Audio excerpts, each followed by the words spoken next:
Na frente de toda a diretoria, meu chefe apresentou meu projeto como se fosse dele e depois me demitiu por insubordinação. Ele apertou minha mão com um sorriso de vitória, sem saber que, ao me demitir, ele havia acabado de acionar a cláusula em meu contrato que me tornaria seu pior pesadelo. Eu nunca fui o tipo de pessoa que busca os holofotes. Meu conforto sempre esteve na lógica silenciosa e previsível do código, na arquitetura de sistemas complexos que funcionavam nos bastidores, invisíveis para a maioria, mas vitais para a empresa. Por mais de uma década, eu fui o pilar técnico da equipe, o sujeito quieto no canto que todos procuravam, quase em peregrinação, quando um problema parecia impossível de resolver. Meu chefe, Ricardo, era o meu exato oposto. Ele era todo carisma, apertos de mão firmes e sorrisos brancos e largos que pareciam ter sido ensaiados em frente a um espelho. Ele não entendia uma única linha do que eu fazia, mas era um verdadeiro mestre em traduzir meu trabalho para a linguagem corporativa, absorvendo os louros em cada reunião como uma esponja absorve a água. Por anos, eu aceitei essa dinâmica como o custo de fazer o que eu amava. Eu não me importava com o crédito, contanto que tivesse os recursos e a liberdade para criar. Eu via Ricardo como uma espécie de mal necessário, um escudo barulhento que me protegia das políticas de escritório e das conversas de corredor, permitindo que eu me focasse no que realmente importava, a beleza da solução de problemas. Ele me prometia o mundo, promoções, aumentos substanciais, participação nos lucros. Contudo, essas promessas sempre evaporavam no ar, substituídas por um tapinha condescendente nas costas e um próximo trimestre campeão, com certeza. Meus colegas mais próximos, especialmente Marcos, outro desenvolvedor sênior, viam a injustiça com clareza. Eles sabiam quem realmente passava as noites em claro, quem transformava as ideias vagas e ambiciosas de Ricardo em produtos funcionais e lucrativos. Mas, como eu, eles permaneciam em silêncio, acorrentados pelo medo de balançar o barco e se tornarem o próximo alvo da ambição desenfreada de Ricardo. O projeto Prometheus, no entanto, era diferente. Não era apenas mais um trabalho. Era a minha obra-prima, a culminação de 3 anos de dedicação quase obsessiva. Era um sistema de otimização logística baseado em uma rede neural que eu mesmo havia projetado. Um sistema que prometia economizar milhões para a empresa já no primeiro ano. Eu o construí do zero. Cada algoritmo, cada linha de código, cada interface. Era mais meu filho do que um projeto. Ricardo, fiel ao seu estilo, o apresentava em todas as reuniões preliminares como sua visão estratégica audaciosa. Para mim estava tudo bem. Ele me deixava em paz para trabalhar e isso era o que importava. O que ele não sabia, ou talvez tivesse convenientemente esquecido em sua arrogância, era o meu contrato. Quando fui contratado há mais de 10 anos, eu vinha de uma experiência traumática em uma startup onde perdi tudo por pura ingenuidade legal. Aprendi minha lição da forma mais dura. Por isso, exigi uma cláusula muito específica, redigida pelo meu próprio advogado.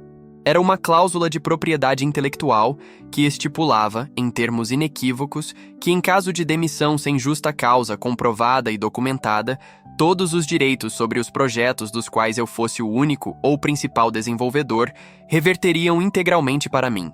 Na época, o departamento de RH achou o pedido excêntrico, quase um insulto. Mas a empresa precisava desesperadamente da minha especialidade, então eles cederam. Para Ricardo, aquele documento era apenas um pedaço de papel irrelevante, esquecido em uma gaveta empoeirada. Para mim, era a minha apólice de seguro, minha arma secreta. O dia da apresentação final para a diretoria executiva chegou. A atmosfera na empresa era elétrica. Eu mal tinha dormido na noite anterior, rodando simulações, ajustando os últimos detalhes, garantindo que tudo estivesse absolutamente perfeito. Vesti meu melhor terno, sentindo um nervosismo que há muito não experimentava. Eu iria apresentar a parte técnica, o coração do sistema, enquanto Ricardo faria a abertura grandiosa. Era esse o nosso acordo. Mas quando as luzes da imponente sala de reuniões diminuíram, Ricardo subiu ao pódio sozinho. Meu estômago deu um nó. Ele começou a falar usando os meus slides, as minhas palavras, a minha pesquisa. Ele falava com paixão sobre suas noites em claro, sobre seus momentos de epifania, sobre os desafios que ele superou. Eu estava sentado na primeira fila, completamente paralisado, sentindo o sangue gelar em minhas veias. Era como assistir a um ladrão roubar sua casa e descrever seus pertences como se fossem dele. Ele nem sequer mencionou meu nome uma única vez. Foi uma performance digna de um Oscar. Ricardo era um ator nato, e a diretoria estava visivelmente hipnotizada, comendo na palma de sua mão. Então, o inevitável aconteceu. O CEO, um senhor chamado Senhor Almeida, um engenheiro da velha guarda com um olhar aguçado que não se deixava enganar por jargões, fez uma pergunta. Uma pergunta brutalmente técnica, específica, sobre a arquitetura de contenção de falhas do algoritmo de aprendizado de máquina em cenários de sobrecarga de dados. O sorriso de Ricardo vacilou por uma fração de segundo, quase imperceptivelmente. Ele começou a gaguejar, a dar uma resposta vaga, cheia de palavras da moda como sinergia, paradigma e ecossistema. O silêncio na sala ficou pesado e constrangedor. Eu não podia deixar meu projeto, meu filho, morrer ali, manchado pela incompetência de um impostor. Instintivamente, sem pensar, levantei a mão. Com a voz calma e firme, respondi à pergunta do Sr. Almeida de forma clara, detalhada e concisa. O alívio na sala foi palpável. O CEO acenou com a cabeça, visivelmente satisfeito, e anotou algo em seu caderno. Eu pensei que tinha salvado o momento, salvado o projeto. Mas quando olhei para Ricardo, vi um brilho em seus olhos que não era de gratidão. Era fúria pura, gelada e assassina. Assim que a reunião terminou e os aplausos protocolares cessaram, Ricardo me chamou para sua sala com um gesto seco. Ele fechou a porta de vidro com uma força desnecessária e o sorriso falso voltou ao seu rosto como uma máscara. Bela apresentação, não acha? Ele disse, sentando-se em sua cadeira de couro que mais parecia um trono. Antes que eu pudesse sequer formular uma resposta, ele continuou, a voz baixa e sibilante. Sabe, Léo, o que eu não tolero nesta equipe, nesta empresa, é insubordinação. O que você fez lá dentro foi uma tentativa clara e patética de me diminuir na frente de toda a diretoria. Você tentou me fazer parecer um idiota. Eu fiquei sem palavras por um instante, o absurdo da acusação me paralisando. Eu só respondi à pergunta. Você não sabia a resposta, consegui dizer, a voz mais fraca do que eu gostaria. Ele riu, um som seco e sem humor algum. Não importa. Você quebrou a cadeia de comando. Você me humilhou. E isso me mostra que você não é mais um jogador de equipe. Ele se inclinou para a frente, apoiando os cotovelos na mesa cara, o sorriso se transformando em um esgar de triunfo absoluto. Então, estou te dispensando. Considere isso seu aviso prévio imediato. Arrume suas coisas. Você está demitido. Ele então fez a coisa mais surreal de todas. Estendeu a mão sobre a mesa. Sem ressentimentos. Naquele momento, olhando para aquela mão estendida e para o sorriso vitorioso em seu rosto, o choque finalmente deu lugar a uma clareza fria e cortante. Ele achava que tinha vencido. Ele não fazia a menor ideia de que tinha acabado de me entregar as chaves do reino. Eu não apertei a mão dele. Apenas o encarei por um segundo, deixando o silêncio falar por mim. Virei-me e saí de sua sala, caminhando em um silêncio absoluto até a minha mesa. Meus colegas me olhavam com uma mistura de pena e medo, desviando o olhar quando eu os encarava. Ninguém ousou dizer uma palavra. Peguei minha pequena caixa de papelão, joguei minhas poucas coisas pessoais dentro. Uma caneca, uma foto da minha esposa, um livro de programação, e fui escoltado por um segurança constrangido até a saída. Enquanto as portas de vidro se fechavam atrás de mim e o ar frio da rua batia no meu rosto, eu não sentia desespero ou tristeza. Eu sentia uma calma assustadora, uma resolução de aço. A engrenagem na minha mente, aquela que por anos se dedicou a resolver problemas para a empresa, agora girava com um único e implacável propósito: executar o meu plano. O primeiro telefonema não foi para minha esposa ou para minha família. Foi para o meu advogado. Ative a cláusula. Foi tudo o que eu disse. As semanas seguintes foram um borrão de atividade silenciosa e metódica. Enquanto Ricardo, sem dúvida, celebrava sua vitória, recebendo bônus e elogios pela sua genialidade, eu estava entrincheirado no meu escritório em casa, trabalhando 18 horas por dia. Com meu advogado, um homem astuto que adorava um bom caso de Davi contra Golias, demos entrada em todos os registros de patente do Prometheus em meu nome. usando a cláusula contratual como base legal inquestionável e a prova de balas. Usei minhas economias de uma vida inteira, a força secreta que ninguém na empresa conhecia, para fundar minha própria empresa de tecnologia. Registrei o nome, criei um site profissional, um logo e uma apresentação de mercado infinitamente mais sofisticada do que aquela que Ricardo havia roubado. Eu não estava apenas reivindicando meu trabalho, estava construindo uma fortaleza em torno dele. A melhor parte era o silêncio absoluto. A empresa de Ricardo, em sua arrogância, não fazia ideia do que estava por vir. Para eles, eu era apenas mais um ex-funcionário insignificante que havia sido descartado. Eles continuaram a todo vapor com os preparativos para o grande lançamento público do Prometheus, investindo milhões em marketing e infraestrutura para um produto que legalmente já não lhes pertencia. Vi no LinkedIn um post de Ricardo ao lado de um banner gigante do evento, com a legenda: Realizando sonhos. Prepare-se para a revolução. A ironia era tão espessa que eu quase podia sentir seu gosto. O dia do lançamento foi anunciado com grande alarde. Seria um evento de gala em um hotel de luxo, com a presença da imprensa especializada e dos maiores clientes da empresa.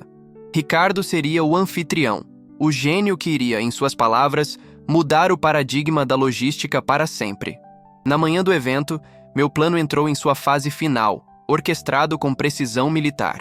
Às 9h em ponto, meu advogado enviou por meio de oficiais de justiça uma notificação judicial para cada membro da diretoria, para o departamento jurídico da empresa e com um prazer especial para Ricardo em sua sala. A notificação era simples e brutal. Uma ordem para cessar e desistir imediatamente de qualquer uso, promoção ou menção ao projeto Prometheus, sob pena de um processo multimilionário por violação de propriedade intelectual. Anexado estava uma cópia cristalina do meu contrato, com a cláusula destacada em amarelo e os certificados de patente recém-emitidos em meu nome. Simultaneamente, às 9h01, minha nova empresa emitiu um comunicado de imprensa global, anunciando o lançamento do verdadeiro Prometheus e apresentando ao mundo seu único criador. Às 9h02, publiquei um artigo detalhado no LinkedIn, contando a minha versão da história, com provas documentais e uma linha do tempo dos fatos. A internet fez o resto. A história explodiu. O caos na empresa de Ricardo deve ter sido instantâneo e apocalíptico. Meu antigo colega Marcos me ligou, a voz um misto de pânico e admiração. Léo, o que foi que você fez? O andar da diretoria parece uma zona de guerra. Os advogados estão correndo pelos corredores. Ricardo está trancado em sua sala e eu juro que ouvi coisas quebrando. O grande evento de lançamento foi cancelado 3 horas antes de começar, com um e-mail vago falando em dificuldades técnicas imprevistas. A imprensa, que já estava no local para cobrir uma história de sucesso, de repente tinha uma narrativa muito mais suculenta. Um escândalo de traição corporativa, fraude e roubo de propriedade intelectual. A máscara de Ricardo não apenas caiu, ela se estilhaçou. Ele não era um visionário, era uma fraude. E agora o mundo inteiro sabia disso. As consequências foram rápidas e brutais, como tinham que ser. Ricardo foi demitido no mesmo dia, de forma humilhante e sem cerimônias. A empresa, enfrentando um desastre de relações públicas e um processo que a levaria à falência, não teve outra escolha a não ser negociar. Uma semana depois, eu estava sentado na cabeceira daquela mesma mesa de reuniões, no mesmo lugar onde o Sr. Almeida havia feito a pergunta que selou o destino de Ricardo. Do outro lado, estavam os diretores que antes me ignoravam, agora me tratando com um respeito forçado e desesperado. Com a calma de quem segura todas as cartas, ditei os meus termos. Eles não estavam mais negociando com um funcionário subestimado, mas com o dono da tecnologia que era a única esperança de futuro para eles. Eles tiveram que licenciar o Prometheus da minha empresa por uma taxa anual exorbitante, e o contrato incluía uma cláusula de reconhecimento público, forçando-os a emitir uma nota oficial em todos os seus canais, corrigindo a autoria do projeto e pedindo desculpas públicas. Hoje minha empresa está crescendo. Marcos e alguns dos melhores talentos da minha antiga equipe vieram trabalhar comigo, em um ambiente onde a criatividade é realmente valorizada e protegida. Quanto a Ricardo, soube que ele tentou se reerguer, mas seu nome se tornou tóxico na indústria. A vitória para mim não foi a vingança ou o dinheiro, embora ambos tenham sido bons. Foi a paz de saber que meu trabalho finalmente estava seguro, valorizado e, acima de tudo, era indiscutivelmente meu.